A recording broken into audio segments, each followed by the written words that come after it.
Good morning students. और कैसे हो? बढ़िया। एक क्वेश्चन 99.99% नीट में आता ही आता है। ठीक है, स्कूल लेवल पे तो हमेशा पूछा ही जाता है। मोस्ट ऑफ स्कूल्स में हमेशा पूछा जाता है। ठीक है, conversion of system, one system into another system. तो चलिए शुरू करते हैं आज का खास टॉपिक। टॉपिक का नाम मैंने आपको बताया, conversion of one system into other system. एक सिस्टम से दूसरे सिस्टम में हम कैसे कन्वर्ट करेंगे।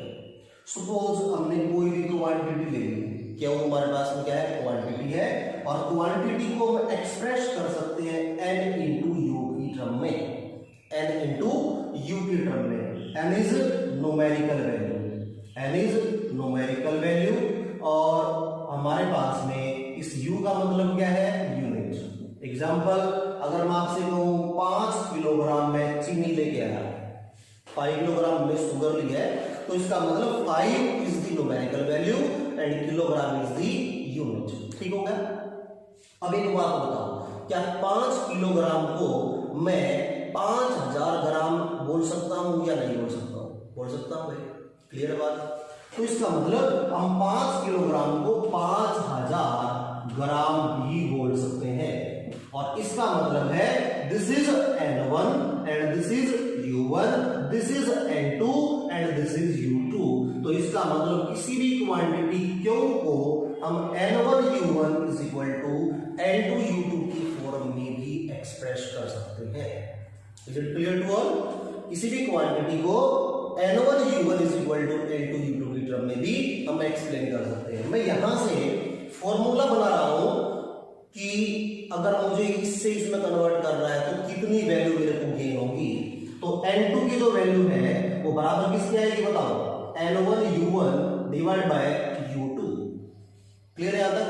अब एक बात बताओ ध्यान से भाई, n1 को मैंने एज इट इज ले लिया, u1 जो यूनिट है भाई उसका कुछ ना कुछ डायमेंशन फार्मूला भी तो बनता होगा। u1 यूनिट का मतलब जैसे एक चीज मान लो, सपोज किलोग्राम ही मान लिया हमने, तो किलोग्राम में डायमेंशन फार्मूला किसका होगा? मास का होगा। लेंथ का क्या होगा? 0। टाइम का क्या होगा? 0। ठीक है, और ये भी आप लोगों को पता है कि किलोग्राम को सेंटीमीटर में कन्वर्ट थोड़ी करेंगे हम, उसी के ही दूसरे सिस्टम में कन्वर्ट करेंगे। दूसरे सिस्टम का मतलब क्या है? ये हम पहले पढ़ चुके हैं। क्या पढ़ चुके हैं? एक हमारे पास होता है एसआई सिस्टम, जैसे मीटर किलोग्राम सेकंड, एक होता है एफपीएस फुट पाउंड और सेकंड, और एक हमारे पास होता है सीजीएस सेंटीमीटर ग्राम सेकंड। तो इसका मतलब यहां जो u1 यूनिट है उसका डायमेंशन फार्मूला हमने एज्यूम कर लिया, स्पेसिफाइड किसी भी चीज के लिए m1 raise to power a, l1 raise to power b, t1 raise to power c is equal to n2 divide by u2 जो यूनिट होगी उसी क्वांटिटी की किसी और सिस्टम में होगी। इसका मतलब डायमेंशन फार्मूला जो होगा हमारे पास उसकी रेज़ टू जो पावर थी, जैसे मास एक चीज हो किलोग्राम है, अगर मैं ग्राम में कन्वर्ट करूंगा तो क्या डायमेंशन फार्मूला उसका m की बजाय m2 हो जाएगा या m-2 हो जाएगा? नहीं होगा। तो इसका मतलब क्या चीज है? डायमेंशन फार्मूला की जो पावर है वो क्या रहेंगे हमारे पास में? सेम रहेगी। तो हमने यहां मान लिया m2 raise to power a, l2 raise to power b, t2 raise to power c, और यहां से n2 की वैल्यू हमें ऑब्टेन होगी n1 multiply to m1 by में m2 raise to power a, l1 by में l2 raise to power b, और t1 by में t2 raise to power c। This is the main formula for conversion from one system to another system. जब एक system को दूसरे system में हम convert करेंगे तो मेनली ये फॉर्मूला यूज होगा। क्लियर यहां तक? डन है? कोई इशू नहीं इसमें। फॉर्मूला याद रखना, n2 is equal to n1 multiply to m1 by m2 raise to power a, l1 by m2 raise to power b, t1 by t2 raise to power c। ठीक हो गया? ये फॉर्मूला अगर हमारे पास में भाई कन्वर्ट करने का। अब इसके भी हाफ पे न्यूमेरिकल करते हैं। ठीक है, न्यूमेरिकल से आपको समझ में आ जाएगा कि वे हमें ये टॉपिक जो था इसकी जरूरत क्यों पड़ी थी। ये फॉर्मूला लेता हूं मैं ताकि आप लोगों को वैल्यू पुट करने में परेशानी ना आए। हमने बिल्कुल बेसिक फार्मूला ले लिया स्पोर्ट्स स्टार्टिंग से। बेसिक फार्मूला का मतलब हमें कन्वर्ट करना है 1 न्यूटन को डाइन के अंदर, 1 न्यूटन को डाइन में कन्वर्ट करना है कि 1 न्यूटन में कितने डाइन होंगे ये हमें फाइंड आउट करना है। ठीक हो गया, how much number of dance present in 1 Newton. तो कन्वर्ट करेंगे तो इससे पहले आप लोगों को पता होना चाहिए कि न्यूटन किस चीज की यूनिट है। न्यूटन हमारे पास है फोर्स की यूनिट। ठीक हो गया, न्यूटन की यूनिट है फोर्स की यूनिट, और फोर्स का डायमेंशन फार्मूला होता है m1 l1 t raise to power -2, m1 l1 t -2। ठीक हो गया। अब जो डाइन है वो भी क्या है, न्यूटन की छोटी यूनिट है, मतलब सीजीएस यूनिट है। ठीक हो गया। तो एक न्यूटन को डाइन में कन्वर्ट करेंगे हम। फॉर्मूला मैंने अप्लाई कर दिया directly, n2 is equal to n1 m1 by में m2 raise to power a, l1 by में l2 raise to power b, और t1 बाई में t2 raise to power c। ठीक हो गया। जिस सिस्टम में लिसन, जिस सिस्टम में वैल्यू गिवन है, जिस सिस्टम में वैल्यू गिवन है उसको तो लिख लो ऊपर, कहां पे, m1 l1 और t1 की जगह पे, और जिसमें कन्वर्ट करना है वो लिख लो नीचे m2 l2 और t2 में। ठीक हो गया। अब कितनी वैल्यू कन्वर्ट करनी थी, n1 है, n1 कितना है 1 न्यूटन कन्वर्ट करना था, तो n1 की जगह पुट कर दिया मैंने 1। अब m1 upon m2 power a हमारे पास में ये फोर्स को कन्वर्ट कर रहे हैं, तो a हमारे पास जो है इसका जो डायमेंशन फार्मूला था उसकी टर्म में पुट किया जाएगा, ये बन जाएगा 1 l1 बाई l2, ये l की पावर कितनी है यहाँ पे 1, t1 बाई t2 यहाँ पावर इसकी कितनी है बताओ -2। ठीक हो गया। अब इसके बाद हमारे पास था एसआई सिस्टम में, इसमें था एसआई सिस्टम में newton is the SI unit of force. तो एक बात बताओ, one as it is mass जो है एसआई सिस्टम में मेजर करते हैं किसमें, किलोग्राम में, किलोग्राम में लिया मैंने। अब किसमें कन्वर्ट कर रहे हैं, सीजीएस में, और सीजीएस में ग्राम की यूनिट क्या, किलोग्राम की यूनिट क्या होती है, ग्राम। नीचे मैंने लिख दिया ग्राम। मैंने क्या बताया था, जिसमें गिवन है वो सिस्टम ऊपर लिखना है, जिसमें कन्वर्ट कर रहे हैं वो नीचे लिखना है। गारंटेड कभी गलत नहीं होगा, क्वेश्चन निकला याद रखो बस, जिसमें वैल्यू गिवन है वो ऊपर लिखनी है वैल्यूज, जिसमें कन्वर्ट कर रहे हैं वो नीचे लिखना है 1।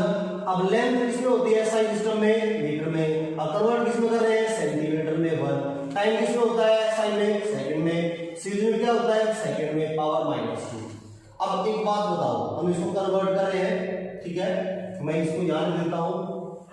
एक बात बताओ, यहां से 10 की जो वैल्यू है वो किसके बराबर आएगी, 1 किलोग्राम में कितने ग्राम होते हैं, 1000 होते हैं, तो 1000 ग्राम अपॉन ग्राम, और होल रेज़ टू पावर कितनी है 1, ऊपर क्या है मीटर, मीटर में कितना centimetre, 100 centimetre divide by centimetre, power कितनी है 1, second as it is, second divide by second, power हमारे पास -2, ग्राम से gram cancel, centimetre centimetre cancel.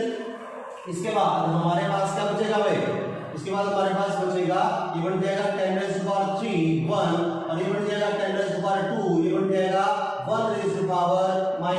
1 की पावर जब कितनी भी हो कोई फर्क नहीं पड़ेगा, 1 की पावर जब कितनी भी हो कोई फर्क नहीं पड़ेगा। तो 10 की पावर 3 है एज इट इज, 10 की power 2 as it is, multiply 1, और n2 की वैल्यू हमारे पास कितनी आ गई, 10⁵ dyne is equal to 1 newton. This is conversion of 1 newton into time. ठीक है, क्लियर हो गया तक। इसके बाद नेक्स्ट न्यूमेरिकल करते हैं, बिल्कुल सेम ऐसा ही, बिल्कुल इजी सा टाइप का न्यूमेरिकल, क्योंकि जो इसकी हायर लेवल की न्यूमेरिकल्स है वो आपको नेक्स्ट वीडियो में कराऊंगा मैं, सिर्फ न्यूमेरिकल होंगे नेक्स्ट वीडियो में। तो नेक्स्ट न्यूमेरिकल करते हैं। इसके बाद 1 जूल को अब बार कन्वर्ट करना है अर्ब के अंदर। ये दोनों जो क्वेश्चन है जो आपको बता रहा हूँ, स्कूल लेवल पे बहुत बार पूछ जाते हैं, स्कूल लेवल पे बहुत बार। अब कन्वर्ट कर रहे हैं 1 जूल को किसके अंदर भाई, अर्ब के अंदर। Joule is the SI unit, joule is the SI unit for energy, joule is the SI unit for energy, and erg is the CGS unit of energy. तो जूल जो एनर्जी की unit है, और energy का dimension formula होता है m1l2t -2, m1l2t -2। तो एक बात बताओ, यहां हमारे पास में फर्क क्या आएगा सर, देखो इसमें m1 की पावर कितनी है 1, n की पावर 1 अपन ले ली थी फोर्स में हमने, तो यहाँ क्या लेंगे हम 2 लेंगे, m की पावर 2 हो जाएगा, t की पावर -2, यहाँ पे कितना आ जाएगा हमारे पास में 2, ठीक हो गया, और यहाँ हमारे पास में कितना आ जाएगा 2, यहाँ हमारे पास कितना आ जाएगा 2, यहाँ हमारे पास कितना हो जाएगा 4, और 10^3 प्लस 10^4, तो मल्टीप्लाई बाय 4, बेस सेम है तो पावर प्लस हो जाएंगे, तो कितना आ जाएगा 10 की पावर 7, और किसके बराबर है 1 जूल इज इक्वल टू अर्ग के इक्वल। तो याद रखो कि 1 जूल में अर्ग कितने होते हैं 10 टू पावर 7, और 1 न्यूटन में टाइम कितने होते हैं 10 टू पावर 5। ये दोनों वैल्यूज याद भी होनी चाहिए हमें, ये दोनों वैल्यूज में याद भी होनी चाहिए, और इन दोनों में से एक न्यूमेरिकल जो है स्कूल लेवल पे भी पूछा जाता है, ठीक हो गया। ये न्यूमेरिकल्स में फर्दर हमारे पास में काम भी आएंगी। मुझ बात नहीं, हर बच्चे को याद होनी चाहिए कि 1 जूल में कितना